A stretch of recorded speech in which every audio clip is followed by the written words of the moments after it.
All right. So I'm going to go back here to what roughly when do you finish flight school then, or when do you get to Vietnam? I guess is there Well, any? funny thing's the way it works out. By the time I get through flight school, I got 2 years in the service. Mm-hmm. But when I signed up for flight school, I had to agree to fly for 3 years after, or Mm-hmm. have 1 year commitment Right. after flight school if I didn't make it, if I washed out. Mm-hmm. So when you get through with flight school, you have a 3 year obligation.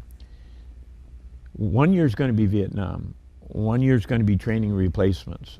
And then you're going to be back to Vietnam because it was a hardship tour. It wasn't a declared war. Mm-hmm. If it was a declared war, they were afraid to make a declared war. We haven't had a declared war since World War II. Everything has been a police action or one thing or another. Congress needs to declare war. They're afraid to give the president the War Powers Act and his dictatorial type of powers. So we have not had a declared war. Vietnam was not a declared war. So they could only make you stay there a year. And that made it quite difficult for all the Vietnam vets because we went over, we joined a unit that was there, we took the place of somebody that was leaving. We stayed a year and then we left and went home alone. We didn't go home with the guys we were serving with. Our type of service was quite different. I mean, my dad, my stepdad, he trained with guys from Muskegon. He went over to Europe, landed D4, D+4, 4 days after D-Day, walked all the way to Berlin. They came home together on a boat, had weeks decompressing and talking with each other, knew the people in the community, joined the same VFWs and American Foreign Legions and all that stuff. They knew each other. And you form a type of camaraderie in the military that's nowhere else. Nowhere else. And we went over solo. We came back solo. Remember, we came back real fast. I mean, you board the plane, 24 hours, you're back in the States. Whatever time it takes you to go stand by to get home, and you're dumped home. And when I got off the plane, they were literally carrying the posters and hollering "Baby Killer" and spitting at us, and it was different. Mm-hmm. And the guy next door could have been in Vietnam and got home the day before you got home. You wouldn't know it. You weren't saying anything about it because it wasn't that popular. In my wife's family, her brother served 2 tours in Vietnam and was an advisor with the Vietnamese on his 2nd tour. And his sister was demonstrating downtown Chicago against the war. Mm-hmm. And it wasn't uncommon to have families split like that. In World War II, wasn't that way. Mm-hmm. And we didn't even get support from the VFW and the Foreign Legions and stuff like that. I mean, it was... All right. Going to go back again here. So you finish flight school. Yep. Do you get to leave home before you go overseas, or do they just send you away? Well, they intended me to. Didn't turn out that way. I have a series of allergies. So when you go through to get the shots, and of course, the military is famous for giving shots, and you get in line, you go through to get your shots, they'll list a series of allergies. If you had any of them, you put your hat on backwards. So I put my hat on backwards to go through the line. So when I was all through with school, I got these orders to go to Vietnam right away. So I already know there's a whole bunch of shots I didn't have. So I asked. So then they go check my records, and they go, "We don't know. You don't know." Well, okay, so now what do I do? Well, you're not going anywhere. Your orders are null and void. Now, a training base doesn't know what to do with you after you're through training. So I'm put on temporary duty, or TDY, and I'm an officer. So I can go get a room in the BOQ, but I'm also being paid temporary duty pay, and I'm going, wait a minute, I don't have any assignment? Nope. I don't have any duty? Nope. So I went down to Panama City, Florida, and got a room at the Holiday Inn on the beach. And every day at noon, I call the first sergeant, and got any orders yet? Oh, breaks my heart. Okay, I'll call you tomorrow. And I'm off and playing. And that went on for, I don't know, 2-3 weeks. Finally, they got orders for me. But my orders aren't specific now. before they knew they had this many pilots going to be coming to Vietnam. So they already have a place you're going. They're already expecting you. They sent me over to basically a manpower pool. And I got thinking about it. I flew into Cam Bay. They sent me over to this manpower pool, and they sent me over to 1st Field Force Vietnam, largest advisory command in Vietnam. They sent me over to 1st Field Force Artillery. Now my mind's going, this aggressive negotiations? What's advisory doing with artillery? Didn't ask anything, just do what you're supposed to do. They send me to 52nd Artillery Group headquarters located in Pleiku. Now, Pleiku is 2/3 of the way up South Vietnam, and it's dead center in the middle of the country. East to west is dead center, 2/3 of the way north. Right in the middle of I Corps, or 2 Corps. I get up there, and CIA's got a road office across the road. 5th Special Forces a 1/4 mile down the road. We have a lot of big guns, 175s, 8-inch. They're not even in the military anymore. They've been replaced with rockets now. And these guns were placed in Special Forces camps all up and down the border. Now, when I say border, this is Laos and Cambodia. And they have a sprinkling of light guns, 155s and 105s. What I mean by sprinkling is they don't have a full battery of guns there. They have 2, maybe 3, maybe 1. And the gun is there to fire mutual support on the other Special Forces camp further down the border. The Montagnards were an Aboriginal people that prior to World War II were pretty well left alone in the highlands. Up in the mountains there, the Vietnamese didn't go. They stayed down on the delta, raised their rice on the coastal plains, and they weren't up in the delta to speak of. Due to the Japanese being there, nice place to hide is in the jungle. Hiding in a rice paddy ain't a good idea.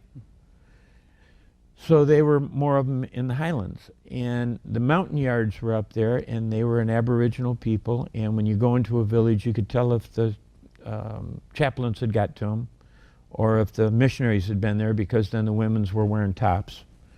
Otherwise, they had a cloth wrapped around their waist. The guys wore a breechcloth, and that was about it. About the only thing man-made they had was maybe a machete that came from outside their village, but they had a unique machete too that their village people would make, very unique.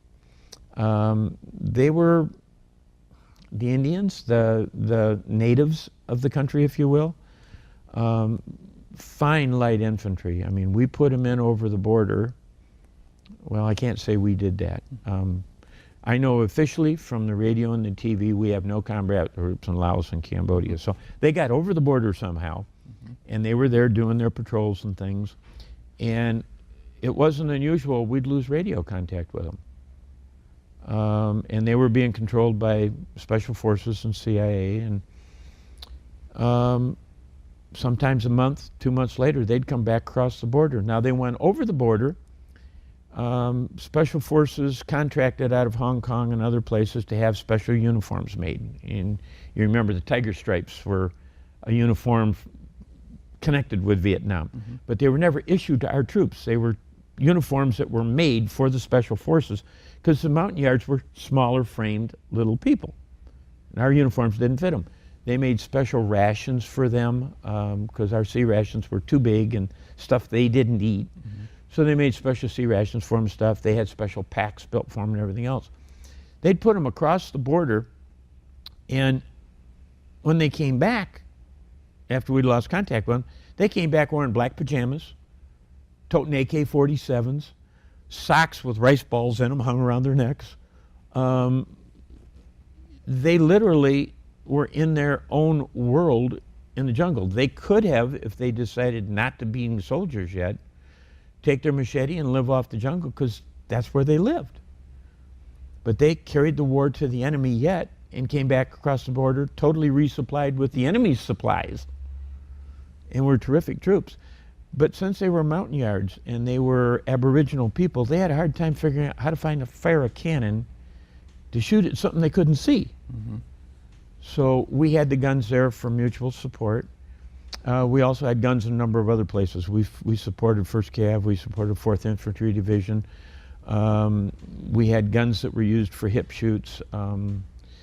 Hip shoot was, they'd run a unit down the road, and at some place they'd just pull off the road, haul out their own barbed wire and put it around, make a base right on the side of the road. And that'd kind of keep the Viet Cong off guard, because now you could put a pin in the map and draw a brand new circle and say, what couldn't they support with artillery before they can support now? Why did they move these guns? What are they doing? And they do hip shoots. We did all kinds of things. We even had a few big guns, and I don't know why, down at Phu Cat, which is close to Quy Nhon, down on South China Sea. So I flew everywhere from the South China Sea to the border. 2 weeks in Vietnam, the old man tells me to grab my dress blues. He wants me to fly him down to Saigon for a command party. So I mean, I was from Saigon all the way up into about half of I Corps, from South China Sea. Well, we have a radio in the aircraft they call a transponder. And transponder puts a coded signal on a radar screen telling them it's you. And if you get into trouble, you flip a switch, and it literally does ripples like on a pond on somebody's radar screen. And they know you're in trouble, and they got your exact location. They set my transponder so I could enter Thailand because it was shorter than coming back. Mm-hmm. And they told me, if you get in trouble, keep going, because your nature is to go where you know. So if you get lost, you backtrack, right? And they said, nah, you get in trouble, you have mechanical difficulties, whatever, keep going. They'll recognize you as friendly. You can enter Thailand. So I don't know where I officially know where I wasn't, Mm-hmm. but I don't know where I was. Right. Okay. When you joined the unit, did they know what to do with you? Yeah, I'm a pilot. I'm Mm-hmm. coming, but they couldn't use me. Well, first off, when I get there, they can't use you at all, because you take a week to 2 weeks to get climatized. And just like in basic and some of the other places, we were down south, we were in a hot, muggy environment, we were doing more physical activity than normal. But Vietnam's even different. My wife always wants me to tell that when the C-130 landed in Pleiku and it taxied up on the tarmac by the terminal, when you walk down the ramp in the back, you step out on that tarmac, that's like an asphalt paved area. It was like walking into an oven. And you're smelling the incense and the nuke mom, the fish sauce. You know you ain't in Kansas anymore, Toto. I mean, it hits you. I mean, it's stark reality. It's here. This is different. Well, for the first week or two, they want you to climatize. You're getting salt tablets every time you go down the meal. They're making sure you get them. We started taking chloroquine, primaquine, and dapsone, which are anti-malaria drugs, suppressant drugs. I got to get a physical. I got to be assigned a weapon. I got to be assigned my flight suits. And you'd think I'd come with that stuff. I came with my helmet. Mm-hmm. But all the rest stuff, and they issued me 4 pair of jungle fatigues. I don't know what for. But they also issued me a pup tent, a full pup tent, a regular duffel bag, ground pad, TA-250 gear, which is your web gear with your ammo pouches and your first aid kit and your butt pack and all that stuff. And I actually signed for an extra duffel bag. Stuffed all that junk in a duffel bag because I ain't gonna be using it. And it went in my room and went underneath the bunk. But everybody gets it. Mm-hmm. So you got to go through all that sort of stuff. Then when I go down to the aviation section, we didn't have Hueys. They had OH-23s and OH-6s. I didn't fly an OH-23 in flight school. OH-6s were a more advanced aircraft by Hughes, and a lot of guys know it as the Loach, light observation mm-hmm. helicopter. That was more fun to fly, so they didn't want to train me to fly that. So I sat around another week while they sent another pilot to go through instructor school, and he come back, and they trained me to fly a 23, which was another one of the basic ones. Mm-hmm. and I flew a 23, and for a number of months I flew a 23. Then our unit got totally replaced with OH-58s. And when the OH-58s come in, I went down to Vung Tau, which is a little south of Pleiku, Saigon, and got transitioned into the OH-58. And that was done by, again, civilian pilots that were on contract to Bell. And, but that was interesting because Vung Tau is a different place. All the way through the entire war, even when the French were there, they never fought in Vung Tau. And Vung Tau had a reputation for being an R&R center, a rest and relaxation center, for both the Vietnamese, North and South, the Americans and the French. And you walk down the streets there, and you got these huge stone walls, brick walls, with the broken glass on the top of it. And some of the glass is all different colors. Mm-hmm. And then wrought iron gates to go into these fabulous houses and mansions and places. And they took me, and first thing they did is take my gun away. So they take my gun, they give me a card. That's never happened before. And they take me down to this hotel. And again, great big walls, iron gates, and there's two great big sandbag bunkers at the corner of and that didn't surprise me.